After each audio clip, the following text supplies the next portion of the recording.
Hello, everyone, and welcome back to News Just News. This is episode 37, the long awaited episode 37. We have been off for a little while, but now we're all back, all three of us. How have you two both been? It's good to see you again. Good. All Thank good you. here. Good to see you too. Has anyone Yeah, up miss to you guys. anything nice? Any I've been to holidays? Italy, but Oh, yeah, just been back to Italy for the holidays. Yeah, all good though. really nice. Amazing. I'll definitely go to Italy when I find the money. We should Good all point. visit each other's houses, I think. And Oh, we can live in I a think that'd little be so complex. cute. Yeah, We should have a little house that connects like in a tunnel underground. exactly, 1,000%.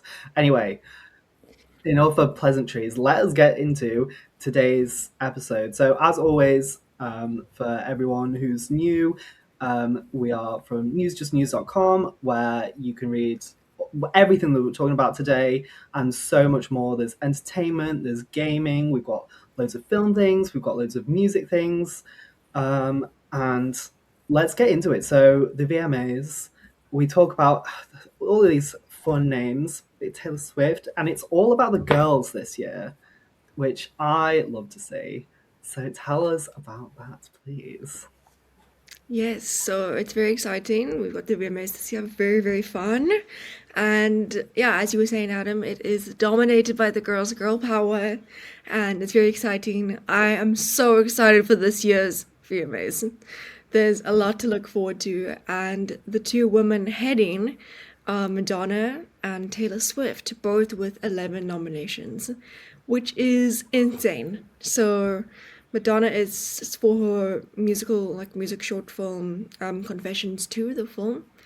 And Taylor Swift is mostly for The Fate of Ophelia, that song, the Shakespeare-inspired song, and her album, The Life of a Showgirl. And that is like for basically anything you can imagine, best song, best video, best direction, best pop, all of that. So those are the two leading ladies. And then the next higher ups are we've got Ariana Grande and Sabrina Carpenter, both with 7 nominations. So that is very exciting as well. I am really, really wanting Sabrina to win Best Music Video because that's for House Tour. And I thought that music video was absolutely brilliant. I don't know if you guys watched it, but so good. We had Madeline Klein in it, and what's her name, Margaret. Come on, what's her name, Margaret Thingy-majiggy. She just broke up with Taylor Swift's producer Jack Antonoff. Oh, Anyway, Margaret Qualley. really, got it. Qualley. Yeah. Quayle, whatever. So they're both in it, and it's such a good music video. So we'll see. But also Ariana Grande, she got it for "Hey, Did I Made You Love Me." So there's a lot of great things coming up. There was a big confusion about Olivia Rodrigo's new album not being nominated, but the way that that works is there's a timeline to get nominated, right? So last year, Taylor Swift's song and her album wasn't nominated, and everyone gets confused. So next year, it'll probably be nominated for You Seem Pretty Sad for a Girl So in Love, which I think will take the sweep next year. That album has broken records, and maybe I'm a bit biased, but I love that album. So we'll see what happens. As for other nominations, well, the men, we've got Bruno Mars, who has 5 nominations for his song "I Just Might," which is a banger. I will give you that. We've got BTS, the song "Swim," also for a bunch of nominations, and Bad Bunny, Drake, Travis Scott, Justin Bieber, Harry Styles, and they're all leading in the lower nomination count. But whole crux of this is that the women are leading the VMAs this year, and it's so exciting. So I don't know if you guys have any predictions or anything, but I'm not too sure. I have a feeling Taylor Swift, she always has a really good run at the VMA, so maybe not. Yeah, I was gonna say I feel like the Taylor Swift one, especially Fate of Ophelia, the way it's like it looks like a one shot. Like I love that. So I think that as a contender, of course. But the others, yeah, I guess I'm so excited that it's so many women. I feel like like there was so much effort put into music videos, like with the choreography and everything. And Yeah, then it's so good to see that effort like pay off when it comes to these award shows. agreed. Lucia, have you seen any of these, or do you have any that you particularly like? Yes, I've seen some here and there, but I was just thinking that I feel like it's amazing to see Madonna with that many nominations, because I feel like it's, kind of like an eye to the past and an eye to the present with her and Taylor. Obviously, Taylor's been around for quite a good amount of years now, so she's not like, the newest entry. But it's so cool to see that she's, just like in line with an artist who has been, making music for the past 35, 40 years, maybe, like so long. So it's really, really amazing to see like these two women, just up there and just making amazing music. And yeah, I'm very excited for it as well. Yeah, definitely. Like such a long career, and it's still like she's still not just doing it, like she's still winning it. Like she's still doing so well, which is so good to see. And yeah, again, you can see all of these articles, and I'm sure we'll be talking about the VMAs when they happen, and there'll be more predictions, I'm sure, and we'll have a rant afterwards about who won, who lost out. So subscribe if you're not already subscribed if you want to keep up with the VMAs. And anyway, moving on to some film news, we've kind of got Barbenheimer Part 2, but not really. I think they're just trying to make it a thing. But we've got Dunesday. Tell us about that, Lucia. Yeah, so the date this time is December 18, 2026. So just in time for Christmas. We have two movies coming out on this same day. The first one is the Avengers, the new Avengers installment, so Avengers Doomsday. And then the other one is the third installment of the Dune franchise, of the Dune saga, and that's Dune Part 3. Like you said, they are trying to, recreate the Barbenheimer situation, but I feel like this time is kind of like a little bit less effective just because they're part of the same genre. So, if there's a high chance that if you like one movie, then you're going to like the other one as well.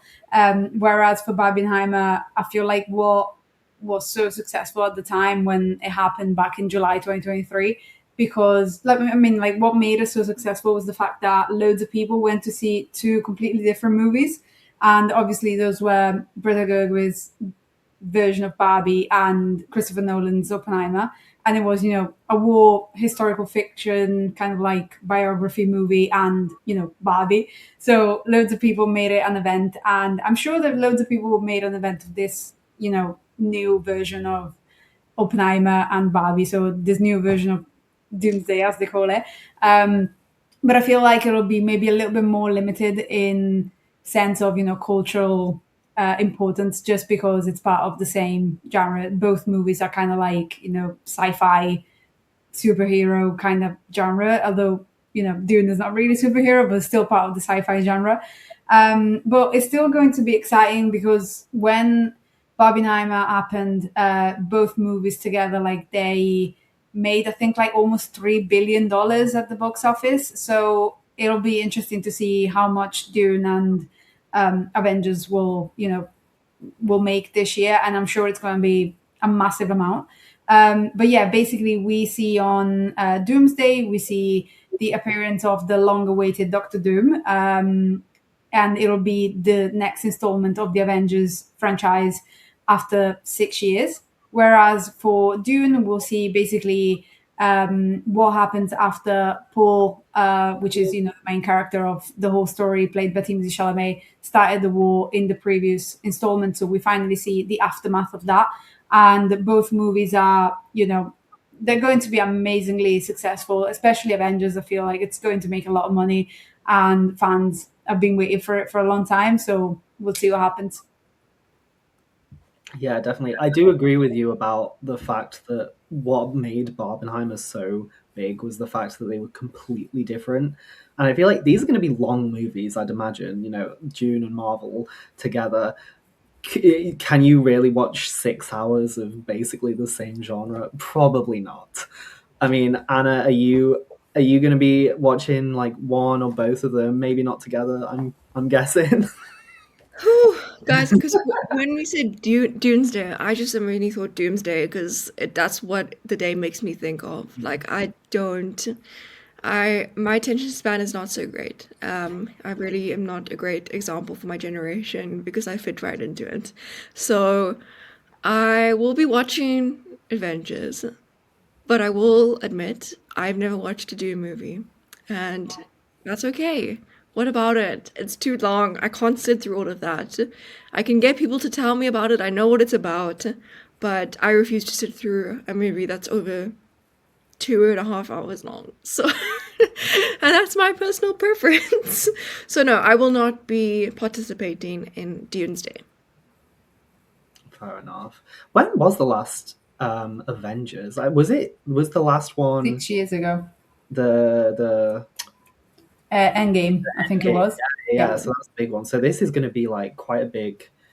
I mean, it's obviously not going to be as big as Endgame because if this is like a whole new thing, but I think it will be interesting to see sort of how well it does really as sort of like the next stage of it after they had the massive of Endgame. But I mean, in a similar vein, I mean, going Marvel superheroes, if it's anything to do with Spider-Man, if it's anything like Spider-Man, it will actually do pretty good. So how well is Spider-Man doing, Anna? Spider-Man is doing incredibly well. So, Lucia, you were saying, I think, with Barbenheimer, that was it called? Barbie and Oppenheimer. They made about 3 billion. Barbenheimer, yeah. They made about 3 billion or something in box office combined. And Spider-Man has just joined the 2 billion box office club. So, and that was in the first 17 days of it coming out. And it is an unreal achievement. So this is obviously the new Spider-Man movie that's come out. Not No Way Home. Brand new day. Brand new day, yeah. It was home for ages, wasn't it? And then they got rid of that. Yeah, something like that. Yeah.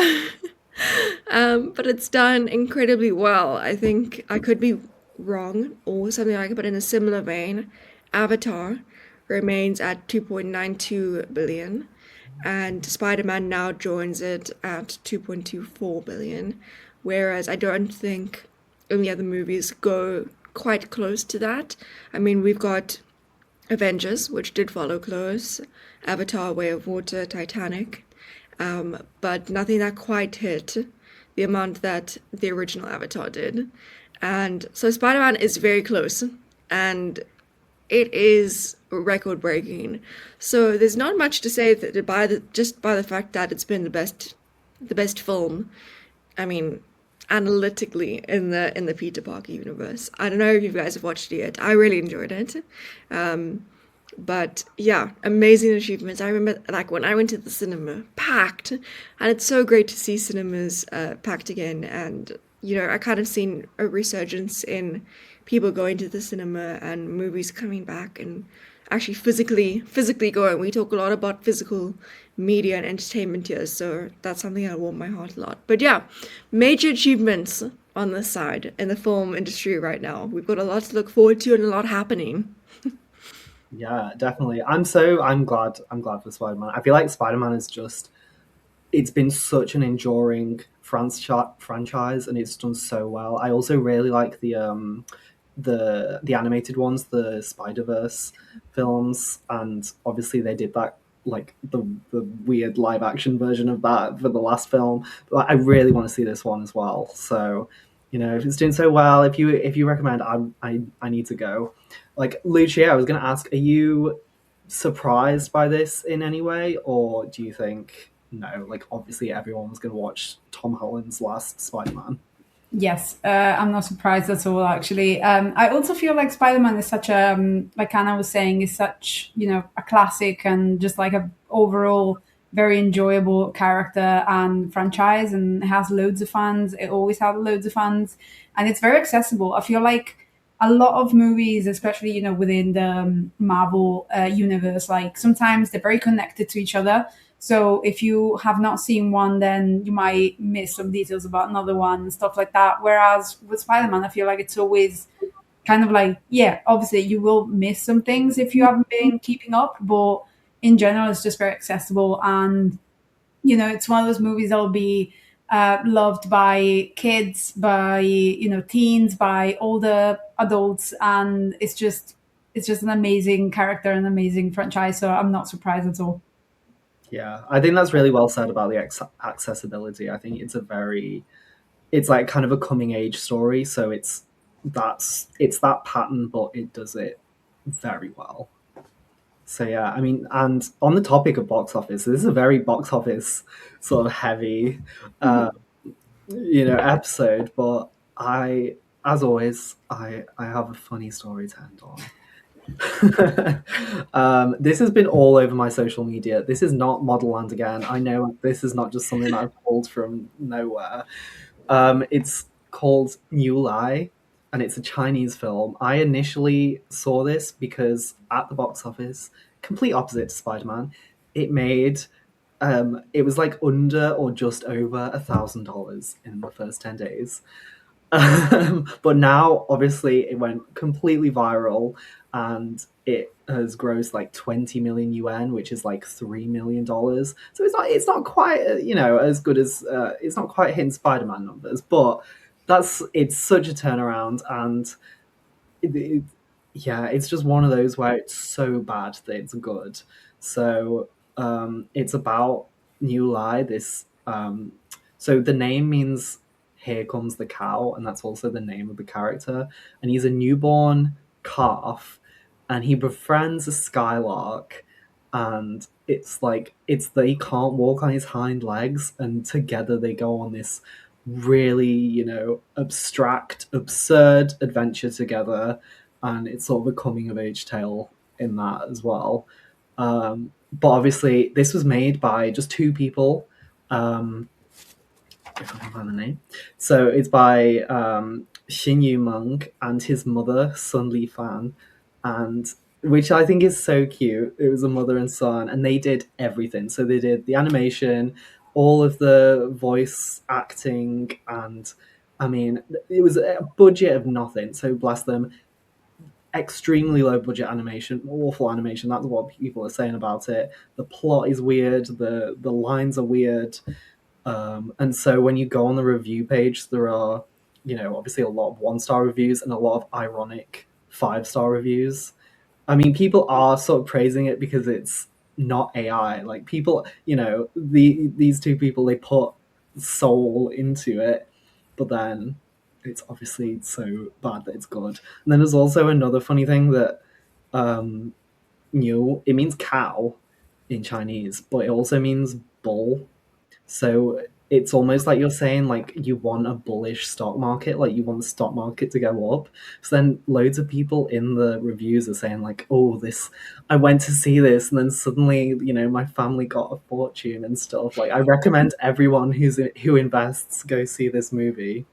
So I think it's still going up. I think, there's been like warnings on like Chinese media being like, cinemas should not show this. It's such an awful film, but people are loving it. It's totally viral, and I don't know if you guys have seen the pictures of it, but it's so bad. But I'm also obsessed.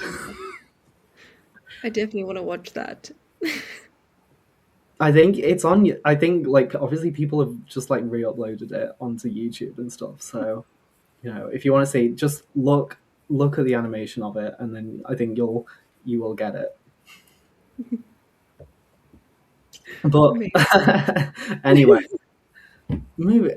Anyway, film news. That's been News Just News for today. Thank you for coming along again. It's great to see you both. Great to see you. Missed you guys. I know. Hopefully, we'll all be here next week for episode 38. And if you want to read everything that we've talked about today and so much more, go to newsjustnews.com, and we will see you soon. Bye, guys. Thank you. Bye. Bye.